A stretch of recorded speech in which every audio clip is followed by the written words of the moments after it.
Hola a tothom, avui veurem com generar un relleu en una superfície on nosaltres ja hem aplicat una textura a partir d'una imatge. Si us fixeu en aquesta pera, que nosaltres vam aplicar una textura a partir d'una fotografia, veurem com la llum, quan incideix, o sigui, la llum del programa, quan incideix sobre aquesta superfície, es veu una llum uniforme, com si no hi hagués cap tipus de textura o de gravat, no?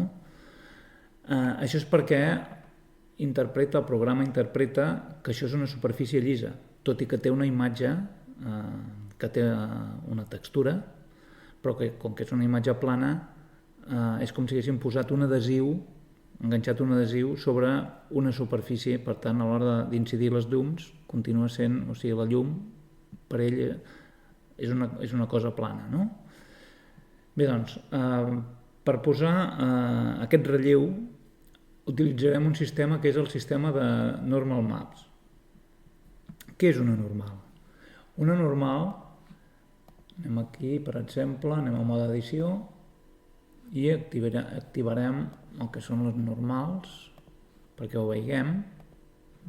Les normals són aquestes línies que veiem aquí, que són perpendiculars a les cares de la superfície i el que fan és donar el posicionament d'aquestes cares en el programa, de manera que el motor de render pugui calcular quina és la posició de la superfície i d'aquesta manera generar les ombres i les llums.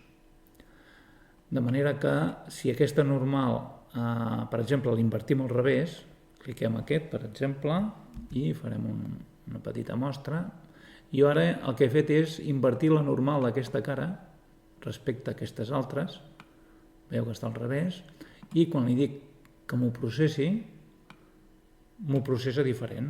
Per què? Perquè el programa detecta que la posició d'aquesta cara respecte a les altres és una altra, està invertida. Per això ho calcula diferent. Bé, doncs el que farem nosaltres amb aquest mapa de normals és donar una informació de la superfície en el programa que serveixi a les normals per posicionar o per calcular com van les llums i les ombres, de manera que d'una manera visual, o sigui, no destructiva a nivell de superfície, ja que serà un tema totalment visual, la superfície no quedarà modificada, però sí que les llums del motor de render detectaran el possible relleu que pot tindre aquesta imatge que nosaltres hem projectat sobre el nostre model. Tornem aquí i el que farem serà cliquem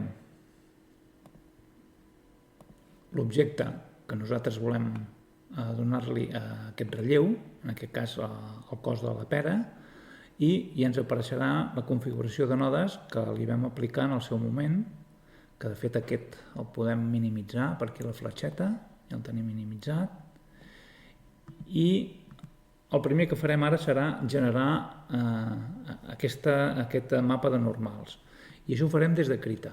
Si anem a Krita, que ja ho tinc preparat aquí, partirem de la imatge que nosaltres vam utilitzar per projectar en el model. I aquesta imatge la convertirem en un mapa de normals. Això com es fa? Això es fa des d'aquí, des de filtres. Anem aquí a detecció de vores i alçada a mapa de normal. Cliquem aquí, ens surt aquesta finestreta i com veieu ens ha canviat l'aspecte de la imatge utilitzant, o sigui, el que utilitza, diguéssim, el programa, aquest algoritme, són tres colors, bàsicament. Un vermellós, un blavós i un verdós. Aquests tres colors són informació per les normals de les superfícies, de manera que el vermell fa referència a l'eix de coordenades X, el verdós fa referència a l'eix de coordenades Y i aquest més blavós fa referència a l'eix de coordenades Z. O sigui que és informació pels eixos de coordenades del programa.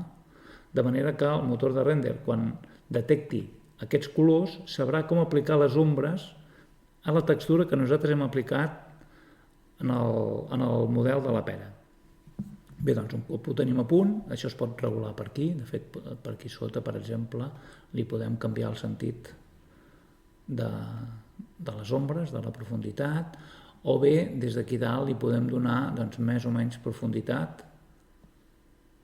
Nosaltres el deixarem a 1, que és el que té per defecte, i quan el tinguem ja el podem guardar. Un cop el tenim guardat, tornem a Blender, anem aquí a Blender, cliquem l'objecte, que ja el tenim clicat, i anem a la configuració dels nodes del que és el material del cos de la pera.